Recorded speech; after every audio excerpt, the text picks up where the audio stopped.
Welcome to another episode of Preferred Walk-On. I'm your host, Max Chadwick. So we've got another positional ranking for you guys today. If you haven't already, check out the series of positional rankings that I've done so far. I've done my top 10 quarterbacks in college football, top 10 running backs in college football, top 10 wide receivers, top 10 tight ends, and now my top 10 offensive tackles in college football heading into next season. I want to remind you guys, this isn't ranking guys based on NFL draft potential. This is more ranking them based off how good they are in college football. So a guy, for example, like Amarius Mims, who I think could very easily become one of the top offensive tackles in college football, he's been mostly a backup for Georgia so far in his career. So he doesn't make it on this list, even though I think he's a terrific prospect in his own right. And of course, subscribe to the channel so you don't miss more videos like this one and more interviews with some of the biggest players, coaches, and media personalities in college football. So let's kick off my top 10 offensive tackles in the country with my number 10 tackle, a guy that I was able to talk to in a video that'll be coming pretty soon, hopefully, in Kingsley Suamataia from BYU, who was a former 5-star recruit, went to Oregon for a year, transferred to BYU, was a starting right tackle this past season, and he really excelled in pass protection. He had an 80.9 pass blocking grade. He didn't allow a single sack on 337 pass blocking snaps, and he only gave up 3 hits on the quarterback as well. This guy looks like a future top 25 pick in the NFL draft in what looks like a loaded offensive tackle class in 2024. In fact, I think that's the strongest position in the 2024 NFL draft is offensive tackle, and he looks like one of the top prospects because he's got all the tools you want. He's got the mentality that you want. Check out the feature article I did on him at pff.com. Like I said, the interview hopefully coming pretty soon on this channel.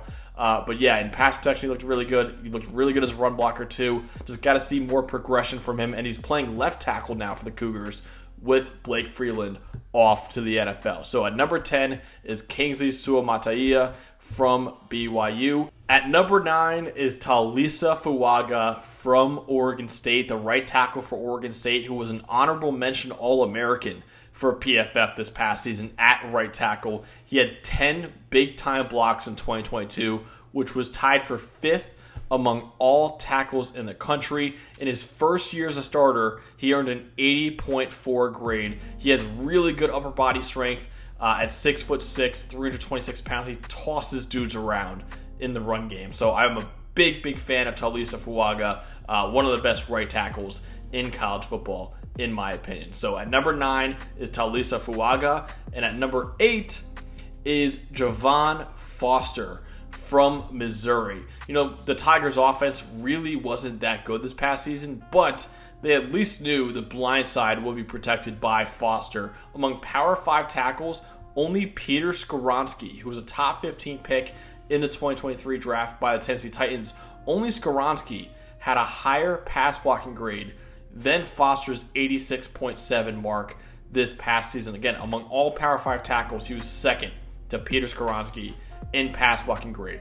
Against some of the best edge defenders in college football in the SEC, the redshirt senior only gave up a 3.5% pressure rate. So Javon Foster comes in at number 8. At number 7 is a very young tackle on this list, the first of 2 rising sophomores on this list, and that is Kelvin Banks Jr., who is from Texas. Banks was a 5-star recruit coming out of high school, dominated as a pass protector in his first year in college football, playing left tackle in college football as well. He allowed a 3.5% pressure rate on true pass sets, which was 6th among Power 5 tackles. His 98.4 pass block efficiency score was 2nd among Big 12 tackles, behind only Anton Harrison from Oklahoma. If you remember, Anton Harrison, first-round pick to the Jacksonville Jaguars in the 2023 NFL Draft, and only he had a higher pass block efficiency score than Kelvin Banks among Big 12 tackles this past season. He's got to develop as a run blocker, only earned a 64.9 grade in that aspect, but like I said before, this guy has at least 2 more years of college football, and he should be one of the top tackles in the 2025 NFL draft, and he's got all the tools in the world. I was really impressed by his tape, especially His second game ever was against Will Anderson Jr. in Alabama, and Dallas Turner for that regard too. And he did pretty well against them. So Kelvin Banks Jr., I think, is a future superstar, and he's starting to look like a superstar already as a rising sophomore. At number 6, though, the better rising sophomore, in my opinion, and the best true sophomore offensive tackle in the country is Will Campbell from LSU.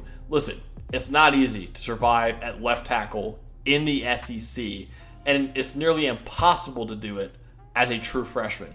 Not only did Will Campbell survive at left tackle as a true freshman in the SEC, he thrived as a true freshman left tackle in the Southeastern Conference. He had an 85.6 grade on pass blocking grade on true pass sets, which was third in the country and trailed only Peter Skoronski among Power 5 tackles. He only gave up pressure on 2.7% of his 515 pass blocking snaps. He's the early favorite to be OT1 on this list next season and in the 2025 NFL Draft. And like I said, he and Kelvin Banks Jr. will be fighting for that, in my opinion, next season. So at number 6 is Will Campbell. At number 5 is Jonah Monheim from USC, who played right tackle for the Trojans this past season on one of the best offensive lines in the country. I think that USC offensive line was criminally underrated. I think, you see Caleb Williams under pressure a lot. I think that's more because Caleb Williams had the highest average time to throw in the country,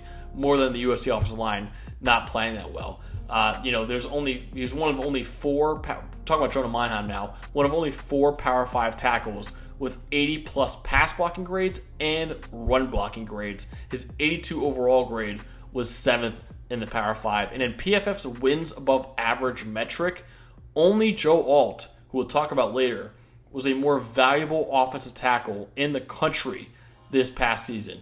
Monheim had the most pass blocking snaps in the nation without allowing a sack or a hit to Caleb Williams. So on 570 pass blocking snaps, Jonah Monheim didn't allow a single sack or a single hit. Now, he might kick inside this upcoming season inside to guard, but regardless, he's still one of the best offensive linemen in college football. So at number 5 is Jonah Monheim. So at number 4 now, and I want to remind you guys that this ranking isn't exactly accurate to the one posted on PFF.com a couple months ago. I've had more time to watch more tape on these guys, dive deeper on these guys, so they've changed ever so slightly in the ranking. And one guy who was number 2 on this list initially now falls down to number 4, still an elite tackle in my opinion, is Graham Barton from Duke, who is one of the best all-around tackles in the country this past season.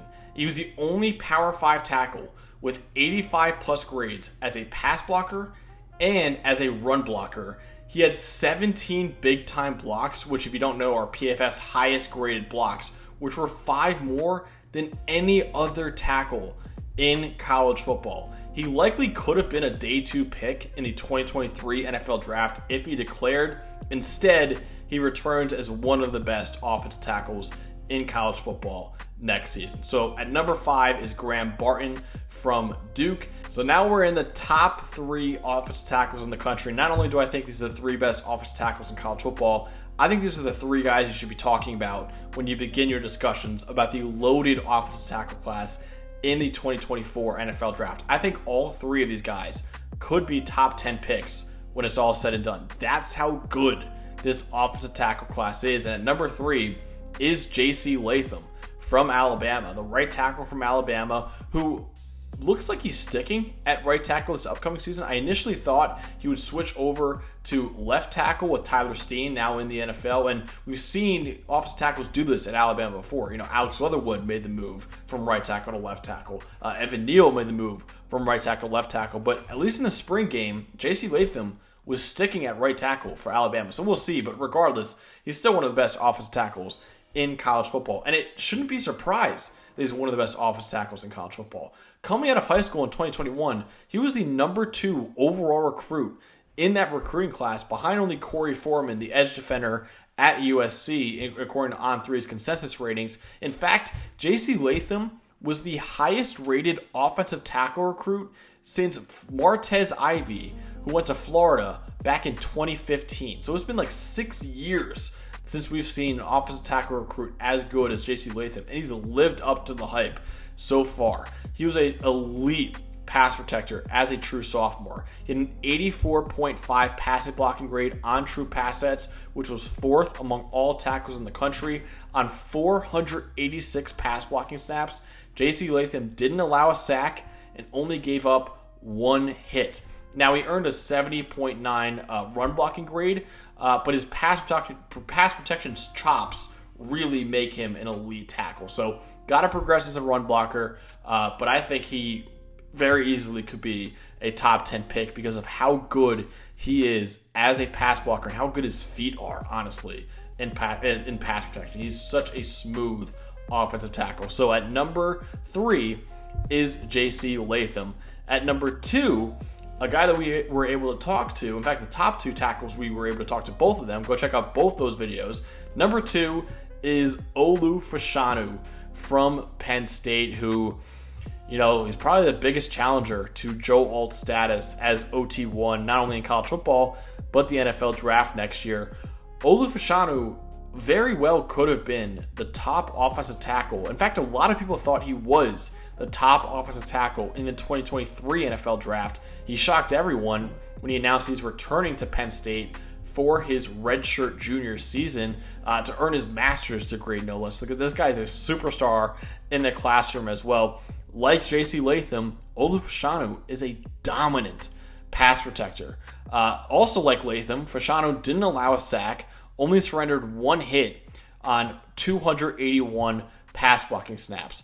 His 84.7 pass blocking grade was 6th among Power 5 tackles this past season. Now, run blocker, nothing too great, 59.4 run blocking grade, but he told me in my interview that's something he's really, really working on is finishing plays better this upcoming season. But he's still super young, even though he's a redshirt junior. He just turned 20 years old in December and has uncoachable smoothness in pass protection. I mean, this guy is phenomenal in pass protection. So he comes in at number 2, looks like one of the top tackles in next year's draft. In fact, for a lot of people, he is a top tackle in next year's draft, but not for me, because at number 1 is Joe Alt from Notre Dame. Like I said before, check out the Olu Fashanu interview, check out the Joe Alt interview as well.